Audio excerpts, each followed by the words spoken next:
En esta sesión vamos a platicar de ese paso siguiente o ese primer paso para poder recomendar el uso de las biomasas, que específicamente le llamamos caracterización. Es decir, definir esos parámetros que nos van a hablar de las propiedades que presenta la biomasa. Es importante mencionar que para nosotros poder estimar la producción de energía térmica es necesario definir parámetros de gran importancia. Entre ellos, el primer parámetro es el poder calorífico, ¿sí?, el cual se divide en superior e inferior. Tenemos otro que es el análisis próximo y el análisis último. El día de hoy vamos a platicar acerca del poder calorífico, ¿sí? El poder calorífico es esa cantidad de energía que entrega la biomasa cuando es combustionada. Y nosotros tenemos que definir, tenemos que identificar que hay dos tipos de poder calorífico: el poder calorífico superior y el poder calorífico inferior. Y tenemos que saber diferenciarlos. La diferencia, en pocas palabras, radica en el calor latente. Es decir, ¿qué es el calor latente? El calor latente es la cantidad de energía que se requiere para un cambio de fase. Entonces, la diferencia entre el superior e inferior es el calor latente.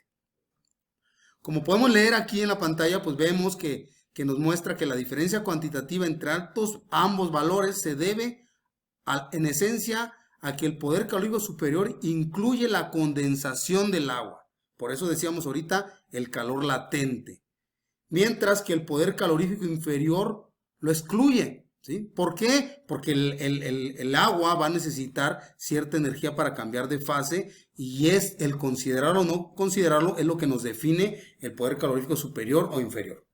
Para entender bien esto, vamos a explicar un poquito lo relativo al poder calorífico superior, ¿sí? El poder calorífico superior, o PSI o HHV, generalmente así lo encontramos en la literatura como HHV, que significa en inglés High Heating Value, se define cuando se supone que todos los elementos de la combustión, es decir, los gases de la combustión, son tomados a 298 Kelvin. A esta temperatura el agua se encuentra en estado condensado, ¿sí?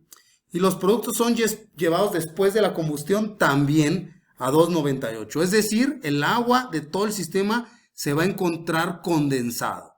Entonces, al ser condensado, pues nosotros vamos a obtener esa energía relativa a la condensación. Por eso se le denomina poder calorífico superior. Y el inferior, por otro lado, pues evidentemente no considera esa energía de condensación, ¿sí? Entonces, en pocas palabras, el poder calórico inferior considera que el vapor de agua contenido en los gases de la combustión no condensa.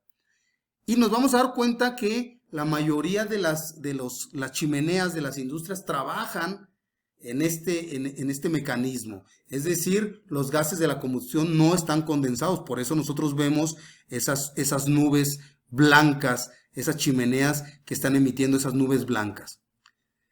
Entonces, siguiendo lo que nos dice la pantalla, pues podemos leer que el calor realmente aprovechado en la combustión dentro de los equipos y considerado como una variable del diseño de los quemadores, hornos y calderas y casi cualquier equipo térmico, expulsa los gases a temperatura superior a 373 Kelvin, es decir, superior a 100 centígrados. Y eso significa que los gases de combustión o el agua en el gas de combustión está en forma de vapor.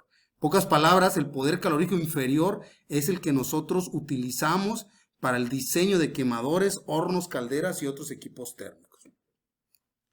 Y aquí podemos ver en la imagen que este es el equipo que nos permite hacer esta medición, que nos permite medir el poder calorífico. Se le conoce como es un calorímetro o bomba calorimétrica, ¿sí? Que como lo estamos diciendo, pues nos permite estimar el poder calorífico superior.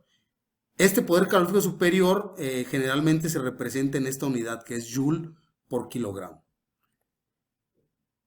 Y bueno, ¿y por qué? ¿Cómo explicamos esto? Bueno, pues explicamos que la bomba calorimétrica permite determinar el poder calorífico de la muestra, llevando a cabo una combustión en atmósfera oxidante. ¿Qué queremos decir con esto? De que debe haber presencia de oxígeno. Y para esto se necesita conocer la capacidad calorífica del sistema, es decir, el CP, de todo el sistema que integra la bomba calorimétrica, la masa de la muestra y midiendo el incremento de la temperatura que origina la combustión es cuando nosotros podemos medir ese poder calorífico. Aquí vemos una imagen, y aquí vemos esta imagen donde vemos un acercamiento de la parte interna de la bomba calorimétrica. ¿Sí? En el número 1 tenemos un agitador, que el agitador nos va a permitir homogenizar la temperatura del sistema. ¿Sí? Ahí la parte azulita pues es la parte que se llena de agua. El número 2 es la bomba en sí, que generalmente es la cámara donde ocurre la reacción de combustión, es una cámara de acero. ¿Sí? El número 3 es un espacio, una camisa aislante para no perder energía con el exterior. El número 4 es el recipiente donde vamos a contener el agua. El 5 es la sonda o termómetro donde vamos a medir ese cambio de temperatura, ese gradiente de temperatura. El 6 es un cable de ignición para ocasionar la chispa dentro del sistema. Y el 7 pues es una tapa que nos va a permitir aislar el sistema del entorno. Y como nos dice aquí, pues muchas veces, o es decir, la mayoría de las veces es necesario corregir el poder calorífico, ¿sí? Mediante algo que se le conoce como determinación de la energía de extraños. Y esta energía de extraños, pues en todos esos medios que intervienen, como puede ser el cable de la ignición, las sustancias auxiliares, otros mismos componentes que se forman, ¿sí? Otros componentes que son parte de los gases de combustión, y estos pueden, como los NOx o los SOx, que pueden ser cuantificados mediante valoración o conociendo el análisis elemental de la muestra. Y es importante esto, muchachos, ya que los gases producidos durante la combustión en la bomba calorimétrica al final se encuentran a temperaturas bajas. ¿Y por qué están a temperaturas bajas? Porque recordemos que el sistema está presurizado y a alta presión pues las temperaturas tienden a bajar, ¿verdad?